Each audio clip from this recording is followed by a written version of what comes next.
Kevin, good afternoon. How you doing, sir? Hey, afternoon.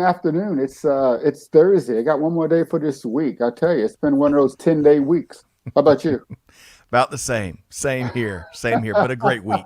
A great week, Kevin. Great to see you. And I love those new glasses, my Well, thank friend. you. Thank you. iBobs. Yeah, that did me well. This is I use these. This is part of my wardrobe for my television show a couple of weeks ago. Love it. I love it. And nice jacket too. But hey, Yeah, thanks. your look is almost as nice as our guests we're going to have here today. So what's today's show part of?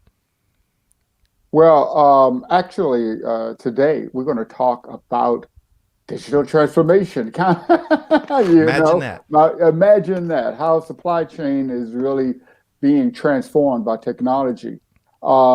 So Dan is really a leader. He has his pulse on how organizations are driving change and capitalizing on these massive opportunities.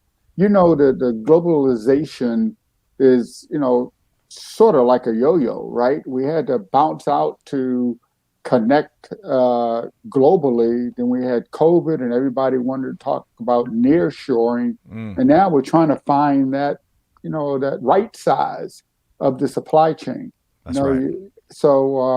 I think Dan and Esker is going to have a lot of good things to say. Agreed. And Dan is rocketing up the charts in terms of number of appearances here. He's going to be vying for that world championship belt soon. I think this is his fourth appearance, which we love. We've really enjoyed, like Kevin and I, he's also a fellow veteran. So he's made an appearance on Veteran Voices, and this is his third appearance here on Supply Chain Now. So Dan Reeve with Esker, he's going to be sharing a variety of market updates, observations, challenges, best practices, all kind of tie back to what Kevin shared, digital transformation, especially in supply chain. And better yet, Dan's going to be offering practical advice on how to get started, those critical early steps. So we got a bunch Yeah. of folks tuned in. Kevin, we're going to say hello to everybody in just a moment, including Tony Sciarotto, who's listening to us on the road to Asheville, North Carolina. What a wonderful town that is. We got to make a few announcements before we bring in the heavy hitter, Dan Reeve, right? Yeah, I think so. One of the things I wanted to mention that people need to listen up to what Dan says because a lot of companies don't know how to get started. Mm. And that's exactly what he's going to really focus on. I'm with you. And just like Nadia shared on a podcast a month or two ago on Digital Transformers, it's don't let the fear keep you, right? Hmm. It's the human transformation is what drives the digital transformation. And I can't remember that equation she shared Oh, yeah, that kind yeah. of calculates the fear factor, but I agree with you, Kevin. Let's share a couple of quick announcements before we dive in with Dan. First up, of course, we want to invite y'all to join us at the Supply Chain Insights Global Summit. Well, Supply Chain Now is the exclusive provider of the virtual programming. You got to register, but it's going to be here quick, September. It'll be here by the time the Braves get in first place in the National League East. We'll see. But join us for this event, Home Run Speakers. Kevin will be part of the programming as well. Yeah, I'm looking And forward to it. yeah, really looking forward to it. A ton of diverse perspective from across industry.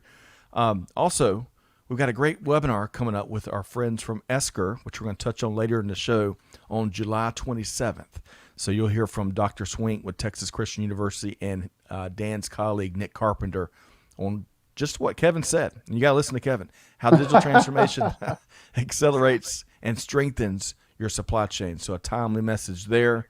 And Kevin, we had a great, webinar. Everybody's got webinar fatigue these days because there's Hmm. thousands of them. But when you get a really good one and it's really offering up honest, genuine perspective, it's home run stuff. We had our friends from Ping, the golf club company, Right. joined us on a webinar earlier this week. And just really quick, golf club demand has just skyrocketed throughout the pandemic because you can do that while socially distancing. And And I it's really really kind of hard to practice those drives in your living room. that's right. Well, it's hard everywhere for some of us, Kevin. But it's got a really neat insider's look on how they are transforming their supply chain. So y'all check that recording. It'll be available soon, but don't miss the July 27th webinar with our friends from Esker and Texas Christian University. Hey, really quick, Kevin, you ready to say hello to a few folks? Yeah, absolutely. It looks like a crowd out there today. I'll tell you what, we've got the one and only David with us, David Kozan from Canada. I always forget about what part of Canada you're in, David, but great to have you here. Anna Mary, who is in Atlanta, is with us here today, a fellow supply chain practitioner. Hello, Anna Mary. Praveen is tuned in via LinkedIn. Praveen, welcome back. Tell us where you're dialed in from. What part of the globe? Now, you know, Kevin, we can't do a live stream without Peter Bollet all night and all day, right? Is he still on the payroll? I was wondering. Hi, Peter, what's up? The check's always in the mail, but Peter, I love some of his on the Tequila Sunrise live stream yesterday. We had some great T-shirt isms, and Peter always helps us capture those. Tony Shirota, the fearless leader of the Reverse Logistics Association, as I mentioned, listening as he is on the road to Asheville, I think enjoying his soon-to-be vacation. Maria is back with us, Kevin. I can't remember if you were with me. So it's probably, Kevin, I think it's about midnight in the Philippines right now, if I'm not mistaken. So, Maria, up late making it happen. Welcome, and we look forward to hearing your take here today. You know, I'll tell you, I lived 2 years there in the Philippines at the Kibi Point Naval Air Station. I was stationed there. So, Olongapo and Manila and Cebu and Baguio. Wow. I love the Philippines. Well, we're going to have to dive into that in a future Veteran Voices episode, Kevin. You got some stories to tell. Gary Smith is with us from Long Island. Gary, hope this finds you well. We got to get you back on This Week in Business History. Clay Phillips, of course. Clay and Amanda and Natalie are all behind the scenes helping to make the production happen. So welcome. And Clay, how about them Hawks? Atlanta Hawks had one heck of a game in the first round of the Eastern Conference Finals. Shriniwas, welcome back from India. Hope this finds you well. Looking forward to your POV in today's live stream. Dr. Vias is back with us. It's been a little while, and he is dialed in via LinkedIn from Bangalore, India. Great to see you here. And Brandy, hello. And then Memory. Hey, Memory. I had a long conversation with Memory after the show earlier this week. I hope I was able to gift you the information you needed, Memory. Always there for you. Y'all were talking about the cattle supply chain and some new blockchain applications there. It's really cool. But Memory, I tell you, your ears have had to be burning because with our new supply chain chow, we were really looking forward to getting your culinary input from all of your culinary pursuits. So your Memory's in demand, by the way, Kevin. Memory is in demand. So we'll see. Never forget Memory, right? That's right. Oh boy. Well, hey, let's welcome in Kevin, if you're ready, and hello to everybody. I think we hit just about everybody there. We're looking forward to y'all's POV here today. But Kevin, want to welcome in who's become a good friend of the show and always has fresh perspective to share on each of his appearances. Are we ready to introduce our guest today? All right. Let's do it. So we want to welcome in Dan Reeve, Director of Sales and Business Development with Esker. Hey, Dan. Good afternoon. How you doing, sir? Hey, Dan. Hey, guys. Great to be back on the show. But, gee, with that big up, I've almost got stage fright. You set me up so big. Well, hey, with you and Kevin, we can probably solve just about any problem we need over the next hour. So, but we enjoy your appearances. We enjoy your fresh, genuine take, and looking forward to diving in and kind of getting the latest here today. I want to say a couple other folks tuned in. We got Rama. We have Rhonda. Dr. Bumpinza Zimmerman is back with us. Jose Montoya also. He's tuned in via Southern California. So great to have you here today.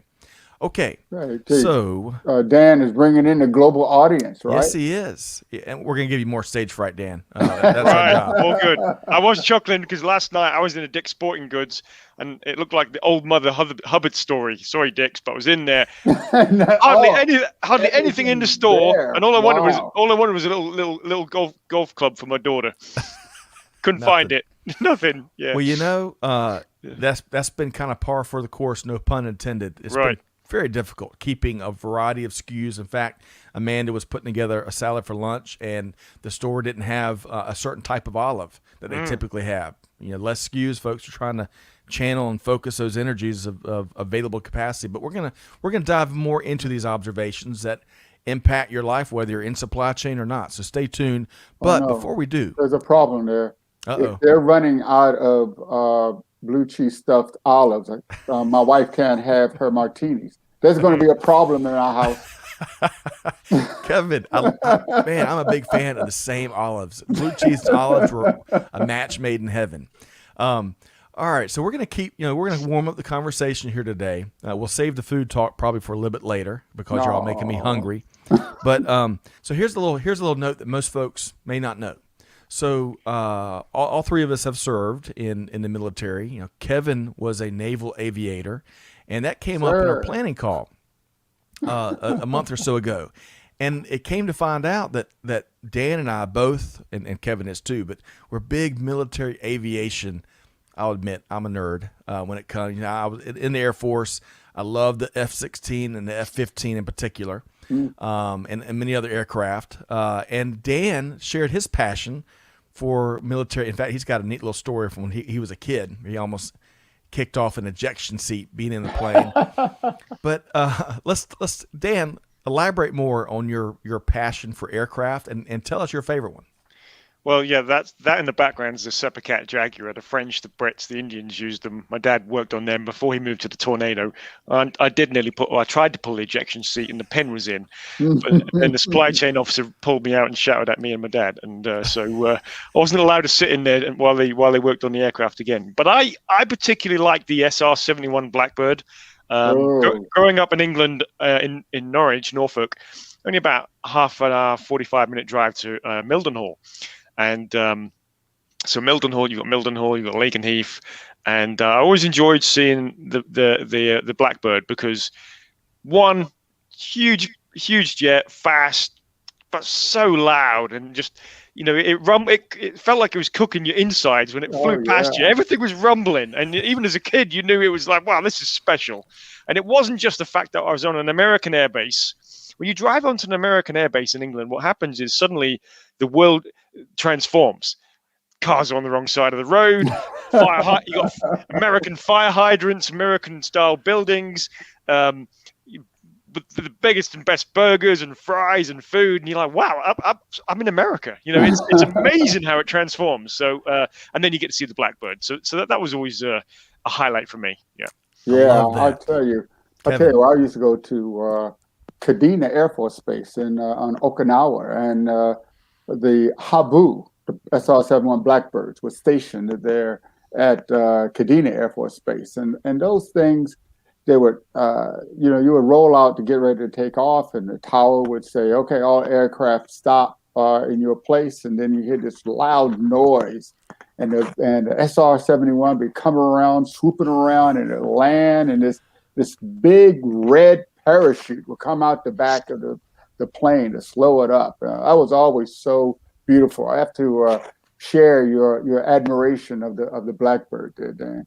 I'm with you. A fascinating aircraft. And Kevin, really touch on really quick before we move to the next question for Dan, what you flew in the Navy. Yeah, so I was most of my time was in E2C Hawkeyes, the airborne early warning, command and control, the one with the big dome on top, right? And I also flew the COD, Carrier On Board Delivery, the C2A Greyhound.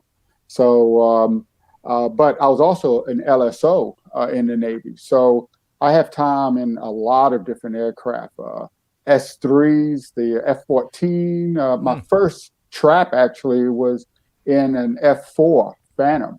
And I've flown A6s and A7s, some of these old airplanes that, I'm showing my age. But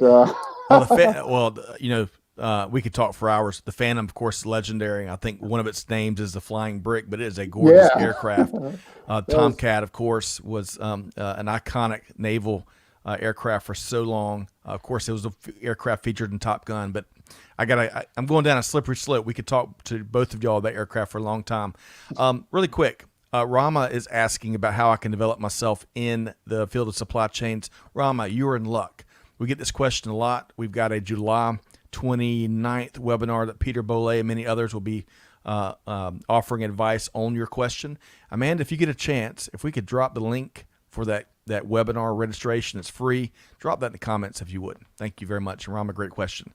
Okay, so Dan, separate from aircraft, and you're in your Denver office right now, which has got a gorgeous view, as we noted pre-show. But I believe you spend some of your time, your little bit of free time, in a cabin somewhere in that area. Tell us about that, and what's your one favorite thing to do when you're up in your cabin?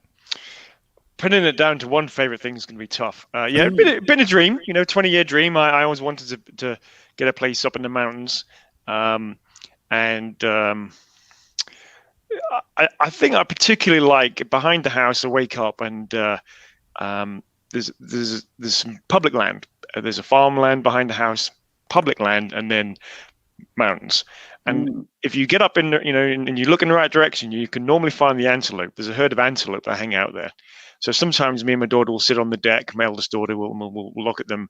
Sometimes I'll coax her into, let's go over there and stalk them. So it's not hunting season, but we will.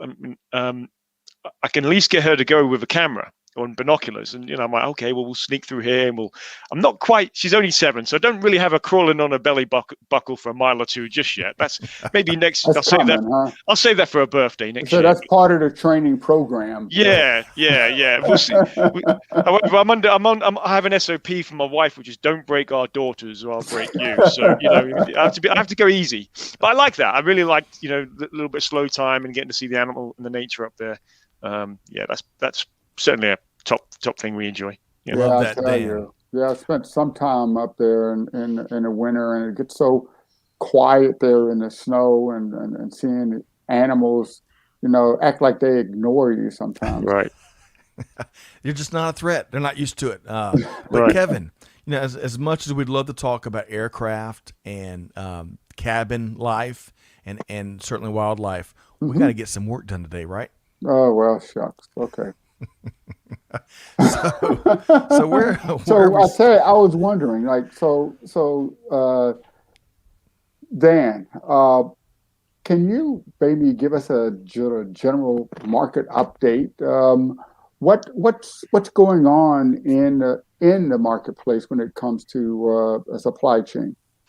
Maybe what I'll do is I'm going to use that cabin up there in Granby as an example, because all around it, it's and many of us have seen this. House prices are on fire. Lots of new builds, lots of renovations, lots of additions. I think what happened is when COVID came along, a lot of people paused their buying. Right. Many companies downsized their staff or put projects on hold. We come out of it. Okay, that's a loose term. We come possibly, hopefully, with the other side of it. There's all this pent up demand. I think a lot of folks perhaps have said, life's short. I'm going to do that vacation. I'm going to invest in the property. We can't go anywhere. And up there in Granby, you can't get a plumber. You might wait 6 months. They're not taking new. They're just overloaded. Huh? It is massively. And I think that's what's going on in the supply chain. So probably in our world, maybe one of our top sectors where folks opt to invest in Esker or deploy Esker is the building material space. Okay. So as I'm up there, it's funny because I'm looking out on customers, their products being put into all these houses that are going up. Roofing companies, brick manufacturers, siding companies. And one of the things that folks have said, I'll give them a shout out, Tamco, who do siding and roof materials. They've been big on digital transformation. They're doing some great things. And one of the things they said is, look, I think what happened is in our industry, we paused when COVID came along.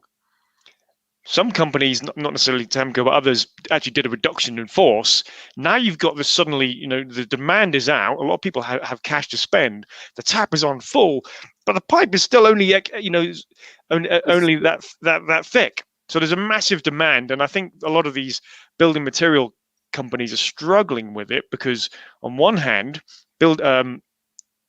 brick manufacturers have said to me, Dan, we are 70% year over year up on production and orders to where we were last year.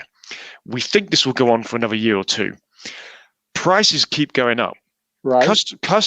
But customers want products on time. They want to go to the yard, pick up the products. They don't want to go to the yard and be frustrated because products aren't there. And so, as much as there's this need to meet that demand, you can't just rush out and hire more people to do the work. The VP. One thing I noticed that it's not just the building the houses. One of the companies that I actually worked with, they do lawn furniture, and they use high density polyethylene, HDPE, and wood plastic composite lumber, and they are desperate to get the raw material because the supply chain is just so choked up. So this is and their customers are yelling at them because they want to sit on their lawn chairs, right? Right. So Dan, your point you're making is a lack of labor has been one of the challenges a lot of folks are dealing with. Charles mentions COVID has helped change perspectives on life to really focus on what's really important. Excellent point there, Charles. But businesses are really struggling. The manufacturing sector in particular is really struggling to find enough workers to make it happen, right? Yeah, another anecdote. So the VP of supply chain at another one of the building materials companies, Bricks, said, Dan, so we want to be easy to deal with, both for customers and suppliers. We want to compete through that, not just compete through your product and your price, but compete through the ease of doing business. So you've really got to take care of your customers and your suppliers to enable this. But one of the things he said is, well, with the shutdown in Texas, that impacted us. Getting hold of polymers became even harder. And this was interesting. He said, in our shared service operations, for folks who are helping us with our order to cash processes or procure to pay, he said, you can't just rush out and find these folks. It takes time to train them. You can't just give them mundane work anymore. Again, post-COVID, people are leaving and going and pursuing the type of work they want to enjoy. And if you don't do that, you leave yourself at risk of losing folks. You've got to be more flexible because some folks are still going to want to work from home a few days a week at least. And he said, no, and suddenly there's this price pressure, and Amazon is a problem. He said, he said, yeah, people can actually go and work for Amazon and get paid more money. Right. He says, so that, you add all that to the mix and it's a lot of pressure. Yeah. So it sounds like there's huge challenges that these business leaders need to address. So, we know there's a problem with labor, but can technology help? How can, technology really help address and attack and, help solve some of these business challenges? This isn't the right way for me to answer this. I mean, it's a loaded question. You know, I'm not going to say no. There's no play here for technology. There's no technology at all. Right? No good. I'll tell you what CIOs, finance leaders, folks in charge of the supply chain are sharing with us. I think there was a trend where a lot of companies got to the point and they're thinking about, okay, we've got a ERP or system of record. We've had that in place 5-10 years, and now is an opportunity. We were thinking about moving to the cloud, or the ERP providers kind of nudging us towards the cloud. So we're headed that way anyway. Now is the time when many leaders are saying, okay, let's look at those tools. Cash is king once again, and companies are trying to lower and mitigate risk. So many have said, when COVID hit, the first thing they did is they ran over to the bank and said, okay, extend that revolver. Let's make sure we can get through this thing. We need a bridge to get through COVID, or what's going to happen here.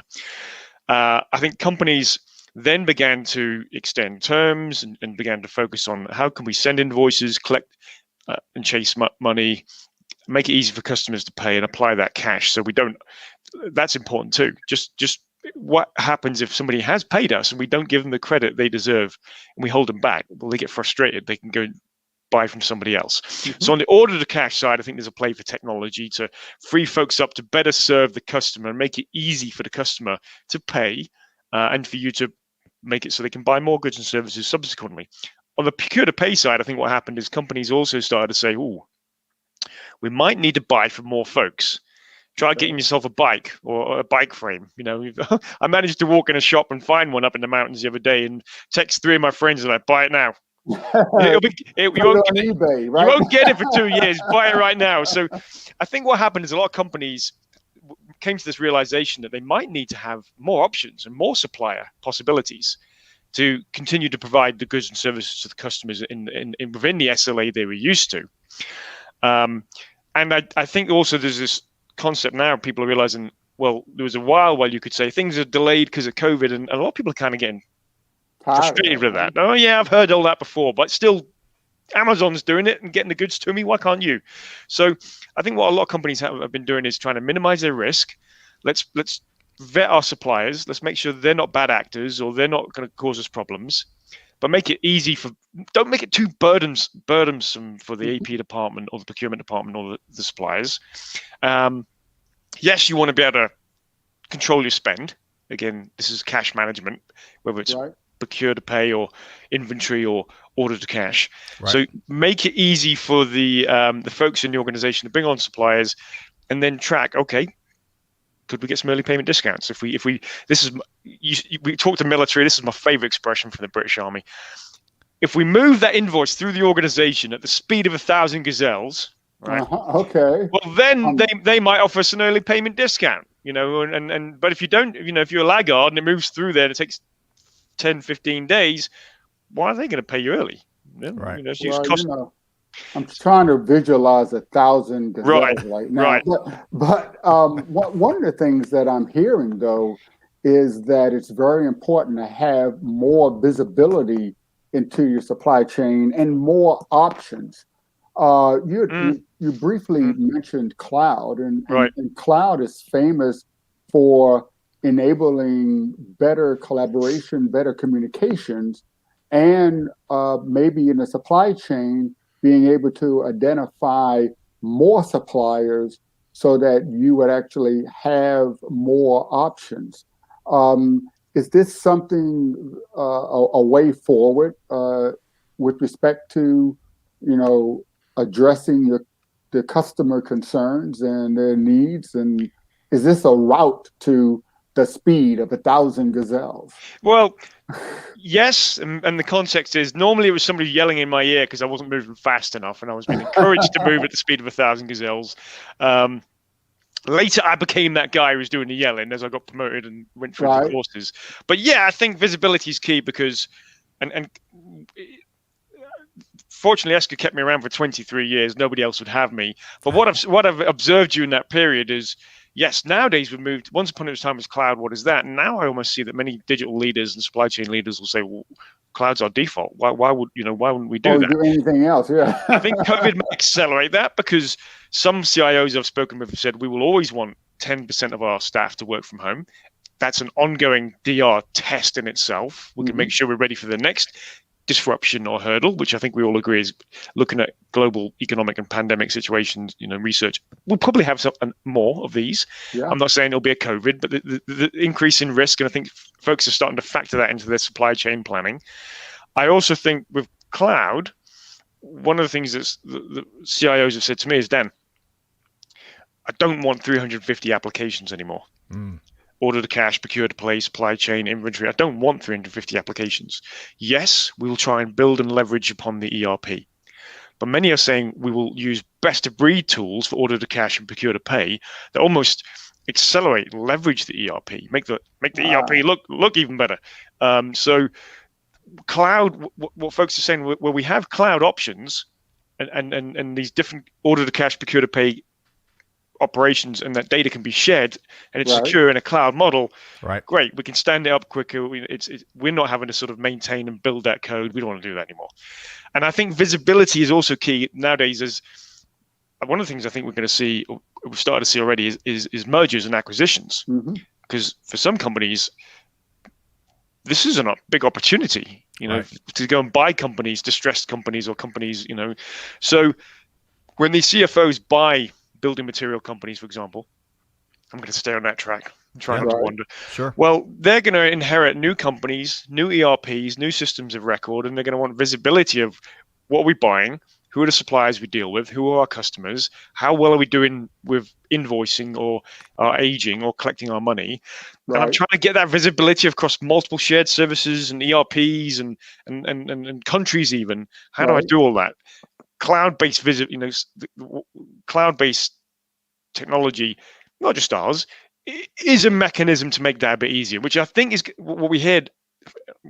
Well, reference somebody in a big company in Atlanta. They Uh-huh. said the CEO wants to go from 5 billion to 10. Right. It actually becomes really important for us to have technology on the back end so that we have the money to do it, to go make these acquisitions, Dan.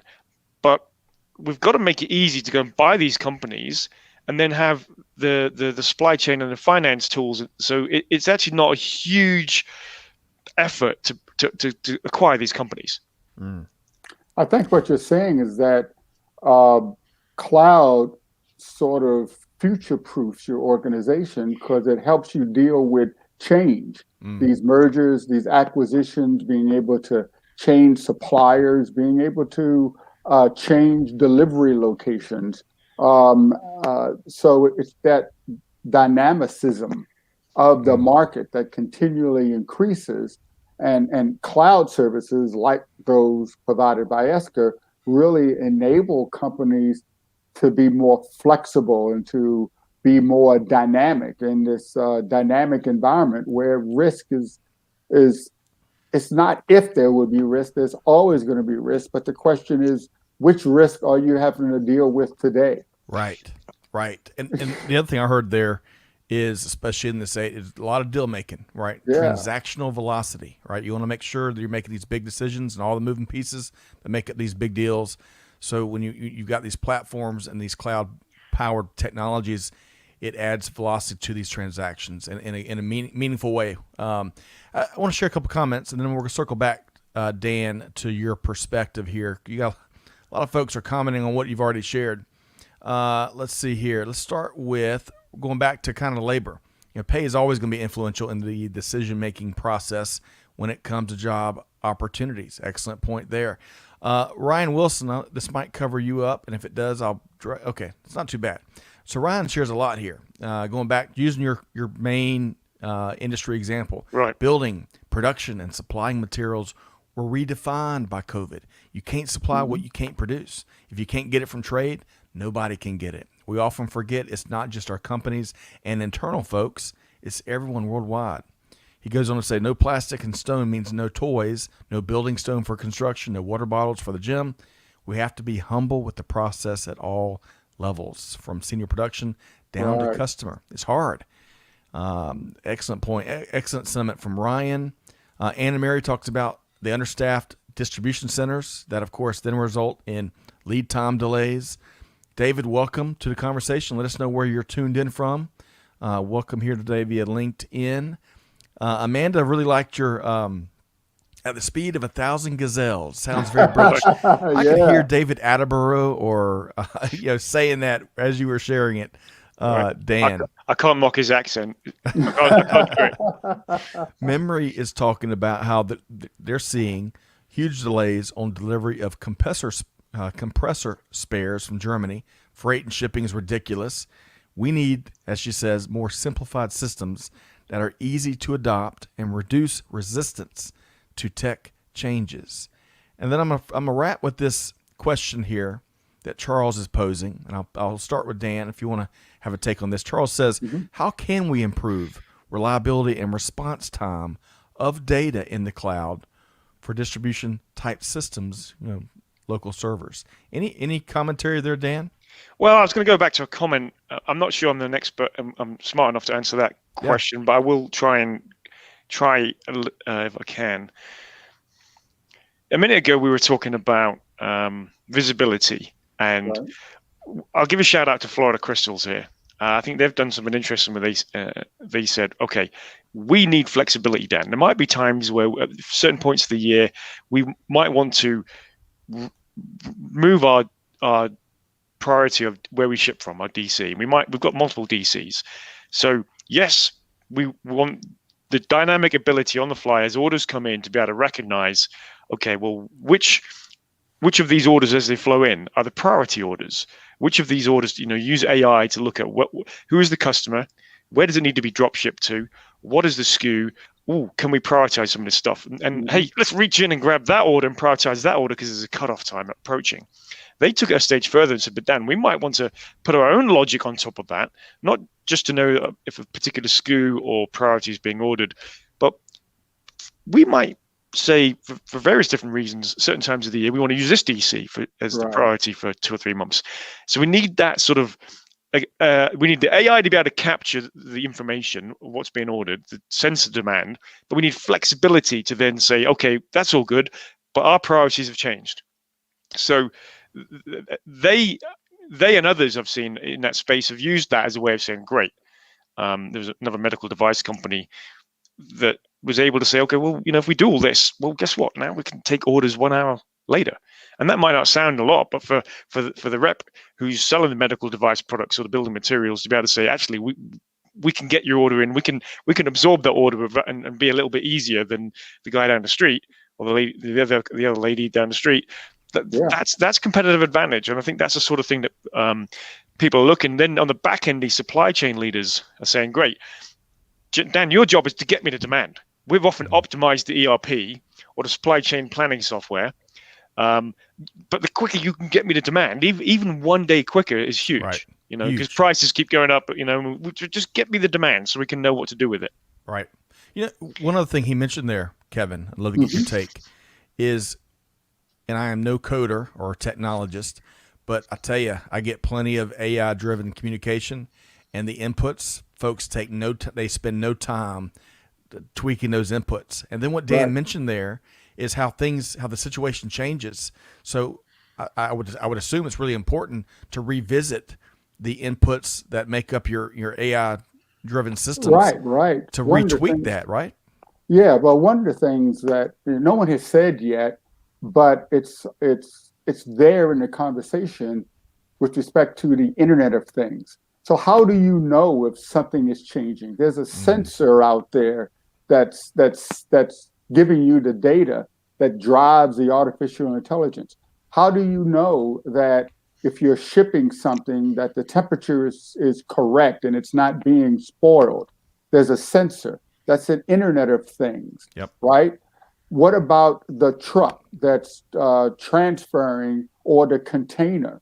There are sensors in those containers that tell you where the item is. Hey, there's like here in Washington, D.C., there was a truck hit a pedestrian bridge and cut off a major artery, Interstate 295.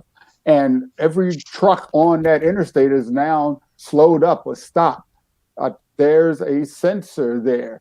That's the Internet of Things. That's sort of, telling your artificial intelligence, okay, you got to change something in order to do. So, and all that information, the data from the Internet of Things goes into the AI, which is run in the cloud. And then the collaboration that's needed across your organization, those are those collaborative tools in the cloud that we've all gotten used to using over COVID. And now the communication that you need to do across your business ecosystem to get another supplier or get another transport.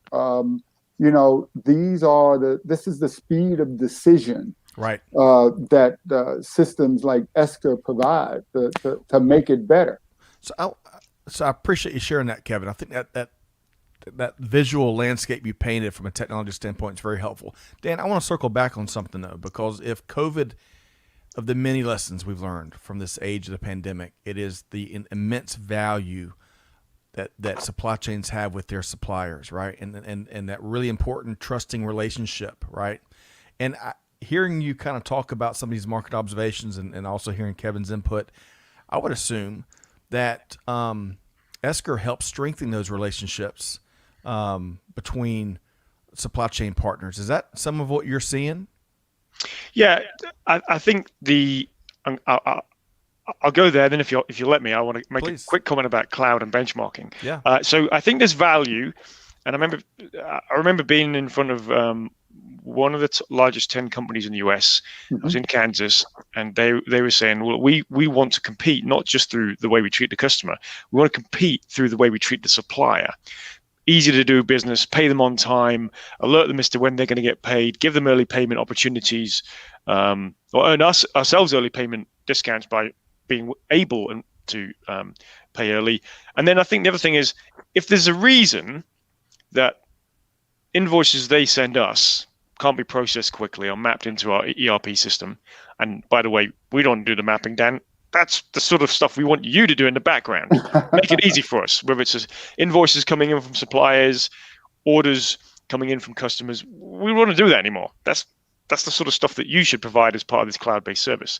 I think there's a trend to both compete through having these multiple supplier relationships and being able to really take care of the supplier and update the supplier. Hey, you don't need to keep calling me to find out when you're going to get paid.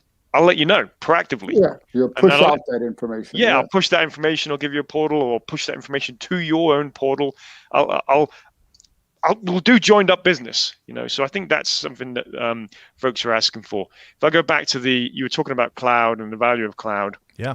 Something you made me think of there, Kevin. One of the things I think people are interested in is there's all this data flowing through the cloud. Right. And one of the things I think finance leaders, digital leaders are asking for now is, okay, we know there's value in benchmarking. I mean, if you ask any C-level, do you folks feel you should benchmark? Are you a peer? Are you a laggard? How are you doing according to Gartner or Hackett Group? Most will say, absolutely, I think there's value there. We should be doing that. The problem is it takes a lot of time. And you need relationships, or you need to engage with an agency and say, I want to do benchmarking. I think one of the things that these cloud-based tools can do is sort of, they track how long it takes you to approve code invoices, pay invoices, how long it takes you to process an order, how well you're doing on orders, on time, in full. All these sort of processes are tracked. And so not only can technology say, these are where there's things you can do, your team, your sales team or your procurement team could call the supplier and say, if you make this tweak, I could pay you faster. Or Mr. Customer, Mrs. Customer, if you could just make this tweak or clean up this data, I could serve you faster. So that's bring those insights. I think digital leaders now, business and IT, they want those insights so they can go, oh, right, well, okay, how are we doing from a benchmark point of view? We're not doing very well. Oh, we're pretty good here. There's room for improvement here. But how do we actually sort of whittle that down? Right. What are the incremental little things we can do? Yeah, one of the things that cloud enables is this monitoring, but it takes the business leader to understand what data is important to the business model. What are the key performance indicators that enable you to identify how to pay someone faster or how to deliver quicker? And that's why it's so critical for the IT leaders and the business leaders to operate hip to hip. I mean, the technology is not about technology. It's about the business model. So you have to be an expert in how to apply the technology to improve the specified key performance indicators. And I think that's critical. Excellent point. And every time I hear the phrase hip to hip, I think of the B-52s and their song Rome. What a great phrase there. I thought you were going to break out Love Shack then. What a great tune that is, So, all right. So we're finding more common consequences. Oh, that's right.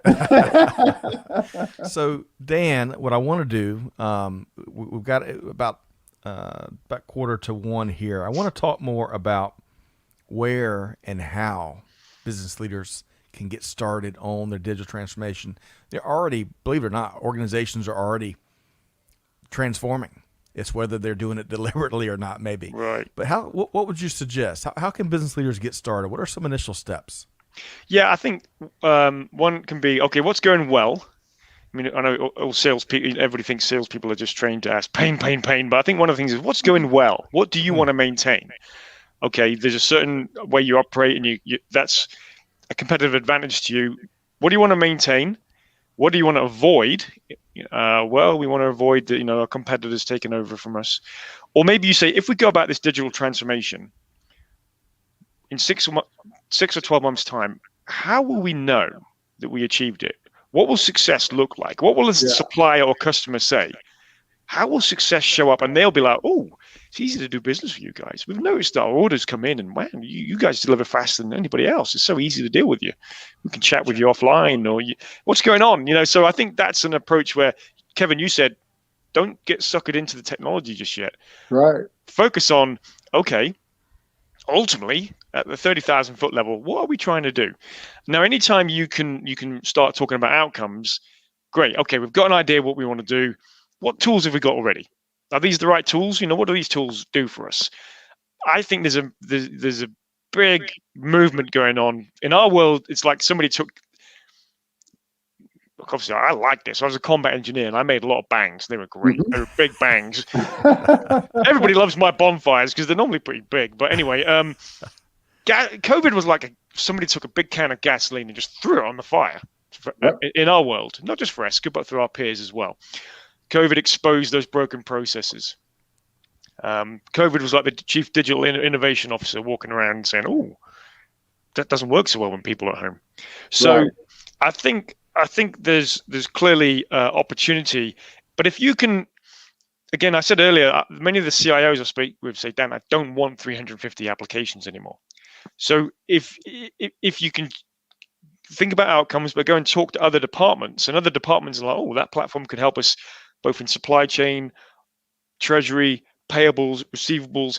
If you can get a couple of departments to say, oh, that would actually help us too, I think it's a lot easier then to go, because now you're not trying to push yet another tool on the enterprise architects or the CIO. So that's some of the things that I see companies doing. And also, I've got to give shout out to Tamco again. Yeah. One of the things the lady there who's a rock star said to me is, if you can do one project with digital transformation, sometimes that catches the eyes of the rest of the organization. People start to believe, we can do this, So you almost have to sell it to your organization that change is possible and these benefits are good for the employees. I saw that at Alair, now part of Abbott, with originally I think in their order management project, the users were a bit resistant, but then after the project, and the users are getting more time to go and be loaned out to other departments, even supply chain or IT,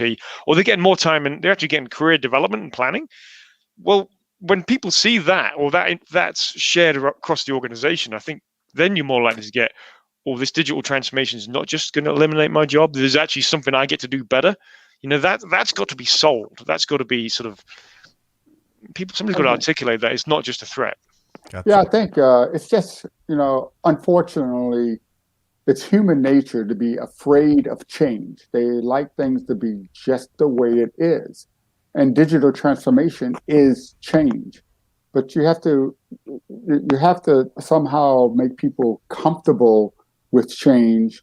And when others see that change actually brings a reward, brings value, and it's not that hard, it's not that scary, right? Then people really jump into it. Excellent point. Hey, really quick to clarify, so Dan, the Tamco that you've referenced a couple of times, seems like they run a great business. That is Tamco with a K as in Kevin, right? TAMKO. Is that right? Yeah. I've got to give them a shout because I think they're a really forward-looking organization. Do really good things, and awesome. And folks, y'all can learn more at TAMKO.com. I want to reference Charles' comment here because he comments on something you shared. He says digital transformation and reverse logistics started in the early 90s at Walmart. Digital transformation needs to be continually defined, to your point, Dan. Excellent point.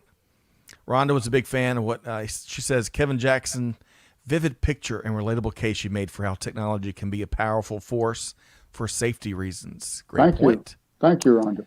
Memory says marketing change externally as well as internally. She likes that. Big fan there.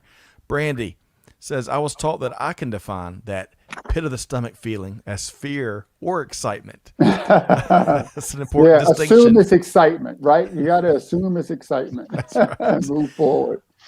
Okay, so as we start to bring things to a close here, I want to touch on this great webinar. Well, first off, before we talk webinar, let's just make sure, in a very small nutshell, Dan, let's just clarify what Esker does and how Esker can help. So in a 30-second soundbite, what does Esker do exactly? Well, when folks ask this question, I like to say finance leaders, supply chain leaders, payables, order to cash, customer service folks will turn to us because they want to free their staff up to be rock stars. Okay, I want to free up my customer service staff, my payable staff, my receivables, and my procurement staff to go and make a difference. And that means better serving the customer and supplier, because I'm not stuck in doing manual work from 10 years ago, manual data entry, which is boring, I don't like, and therefore free me up to go and do valuable stuff. The stuff that so we bring AI machine learning to free up these folks to do order to cash, procure to pay type activities that so then they can go and enjoy their work. I love that, and it's so, we're all feeling it. And if you haven't feeling it yet, you will, because my 3 kids, I find things for them to do in our business or elsewhere. And if it's the same thing over and over again, it is like pulling teeth to get them to do it a second time. And it goes to your point you've mentioned a couple times. Free your people up. Automate and use technology to take care of the blocking and tackling, so you can free up these creative, brilliant minds that know your business to add value in different ways. Yeah, automation is your friend. I mean, if you leverage it properly, it absolutely is your friend. Yeah. Can I get your scripts that you're using for your kids to cold call? Because I want to benchmark and see what my eldest is about ready. Yeah. Well, it is such a huge lesson learned here in recent years, not just related to the pandemic, because what folks want out of their jobs had already started to change prior to the pandemic, and it really it's brought some things to the surface, and it's forced organizational leaders to find different ways of engaging and empowering their workforce. So I love what how you kind of talk about Esker's mission as it relates to that. Okay, so July 27th, we've got a great webinar session coming up. We've been planning it with our friends from Esker, and let's see if I can pull it up here, with Texas Christian University. So Dr. Morgan Swink is a pretty well-respected supply chain thought leader. Dan, have you ever met Dr. Swink? No, I have not. But I now I see the connection. Nick Carpenter is one of our stars here in our sales team. And I know he's he went to TCU. I remember, TCU giving my team, Wisconsin Badgers, a good whipping a few years ago. I didn't realize these guys had teamed up. We're gonna have some conversations here about this. Yeah. Yes, you are. Yes, you are. Is there going to be an opening now at Esker? Yeah. Well, Kevin, we have really enjoyed our planning conversation as we like we do with any webinar, really anything, any content. We jump on, we kind of figure out where the compelling, relevant issues to be discussed, and kind of find where that the content needs kind of overlap with the expertise, amongst the panel. We've really enjoyed a couple of planning calls here. What when you think of how digital transformation is accelerating and certainly strengthening, which I love that second one as much as the first one, our global supply chains, what comes to mind for you? Well, what comes to mind to me is that ecosystem. Building communication across the ecosystem, not just understanding and communicating with your customers, but also understanding and communicating with your suppliers. Dan talked about that earlier. Companies can build value across the supply chain and differentiation in the marketplace by making it easier for suppliers to work with them. And visibility, communication. And one thing I also like to mention is that leadership. Digital transformation forces leaders to lead. So that's critical in this whole thing. And I think we're going to talk a lot about that in the webinars coming up. Agreed. So y'all check that out, July 27th. We're gonna start an hour later than we typically do on our webinars, but that's okay because we want to make sure it's easy and convenient for wherever you are for folks to tune in. So 1 p.m. Eastern time on July 27th. I want to add to what Kevin mentioned there. Having worked in manufacturing operations where we were pounded on by our customers. You got to take care of your suppliers. You got to find ways, because the old reasons for doing business and supplying customers, that equation is changing rapidly and evolving. And I love what Dan shared here today about all those different how the Esker platform kind of elevates and uplifts all the different ways you can really engage and build and grow your relationships with your suppliers these days. Especially, hey, who doesn't like early payments? Oh, right.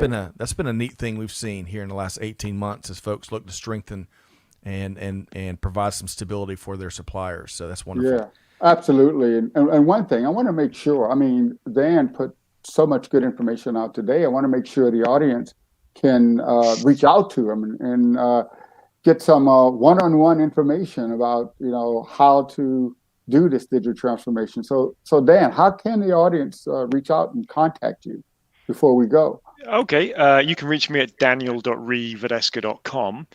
Esker, Esker. So that's how you can find us. Or find me, Daniel Reeve, on LinkedIn. Wonderful. And if you want to run at the speed of 1,000 gazelles, you better connect with Dan and Esker. Hey, Dan, so Kevin and I both kind of shared one of our favorite aspects of your message and what you shared here today out of our conversation. But if you had to leave folks with one final thing, what would that be? I told you I'd get stage fright. I think there's a lot of opportunity out there, and I mean, to be pragmatic, I think many of the companies we speak to, they have some kind of tools, or they may have tend to, if I really overlay the many things that folks choose Esker for, there's probably 10 different modules. I think there's an opportunity to have a look and say, okay, are we getting all the advantages we would want to get from the current tools? AI, machine learning, predictive insights. Tell me that a customer or supplier is now risky and I didn't realize it. Right. Tell me that they've been involved in some fraud or something in Europe or Asia, overseas that I need to know about. Bring me that awareness. So I think there's an increasing trend where folks can just take a look. Just take a look and benchmark and say, have what you've got. Is it enough? Is it serving you, or should you be thinking about, well, okay, I can get more advantages for the future, and this would help the customer or the supplier. I love that, and I love how you said, hey, you got to start with identifying what's working really well, right? That's a great counterintuitive question to be asking. But Dan, really, I enjoyed all that you shared in your latest appearance with us here. This time on Digital Transformers on Supply Chain Now. Thank you. Yes, that was wonderful. Yeah, and folks, make sure you connect with Dan. I think we made it easy by putting his LinkedIn profile in the show notes, so you're one click away from connecting with Dan, all the cool things that he and Esker are doing. And they churn out a bunch of content too, from podcasts to white papers to other things, so you'll check them out at esker.com. Dan, always a pleasure. Big thanks for joining us here today, and we'll bring you back really soon. Yeah, thanks very much, guys. Always enjoyed it, and you're right, we could talk for many hours. So yeah, really enjoyed it. Thanks. We're going to have you back to talk military aviation on Veteran Voices. So we need a day. We need a day for that. Whole day. A day and a few beers. Yeah. Thanks so much, Dan. All right. Cheers. Thanks. Bye. All right, man. I tell you, we got our money's worth today. You spend an hour with Dan, you're going to get up to speed and then some, aren't you, Kevin? Oh, yeah, absolutely. We didn't need to swoosh them out at the speed of 1,000 gazelles, though. I was having a great time. I'm going to remember that, though. I'm going to remember that. Speed of 1,000 gazelles. I love it. I'll share a couple of quick comments, and then we're going to call it a wrap. So, Aodije, I may have gotten that wrong. I apologize. But he says control measures need to be put in place. Probably going back to the warehouse that Charles was referencing. If we can identify the issues and take it as feedback, we can design a solution to resolve and make sure that solution suits the supply chain needs. Excellent point there. Yeah. Charles says, hey, do good every day. That's a great message to keep in mind. And Maria, appreciate your feedback. I know you were asking about AI. Hey, I would encourage you, Maria, and anyone else that wants to talk anything related to digital transformation. To connect with Kevin after today's show, I think we were talking at the beginning of the show, or talking in the pre-show, about how Kevin and Memory had connected to talk about that article you'd shared on the Buzz earlier this week. So Kevin, you're open for... Oh yeah, I'm open up. Just contact me, Kevin Jackson on Kevin_Jackson on Twitter, or Kevin Jackson on LinkedIn, or just go to Supply Chain Now. supplychainnow.com.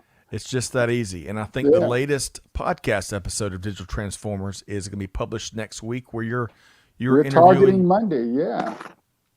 So is Praveen Rao from IBM. He leads the blockchain initiatives. He's general manager of some of the blockchain initiatives over there at IBM. Wonderful. So that was a wonderful discussion. If you're really interested in learning how to leverage blockchain for your digital transformation, you need to look at that. But before we break, also I wanted to, in a comment, I saw Brandy. She said, yes, don't forget your internal customers too, because that's on me, because I talked about the end customers and suppliers, and I forgot to talk about how important communication between internal customers are. So thank you, Brandy, for highlighting that. Yeah, it's a good call out. Great call out. Also, Mervyn says, it depends from industry to industry, and whether they are incumbents or entrants also matters when you enter the realm of visibility solutions, providing a single live platform for end-to-end supply chains. Mervyn, we're going to have to dive in deeper into that commentary on the next show. But all right, so folks, be sure to check out July 27th, the webinar. Be sure to register. It's free to register. Join me and Kevin and Nick and Dr. Swink. For Dan's sake, we won't talk too much about the TCU football team. But hey, the Badgers, the Badgers aren't too bad either. Wisconsin's had quite a team the last 15 years. I think we better wrap up. Amanda is yelling in the background. So on that note, we probably should try to sign out and ask our audience to check out a wide variety of industry thought leadership at supplychainnow.com, and for them to find us and subscribe to wherever they get their podcast from. So unless you have something else to say there, Scott, I'd like challenge. Same challenge every day, Kevin. Do good, give forward, and be the change. Be like Kevin Jackson. Kevin L. Jackson.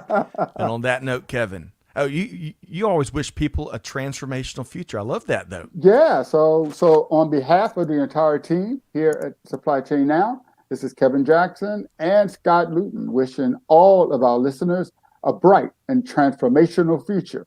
We'll see you next time on Digital Transformers. Thank you. Thanks, everybody.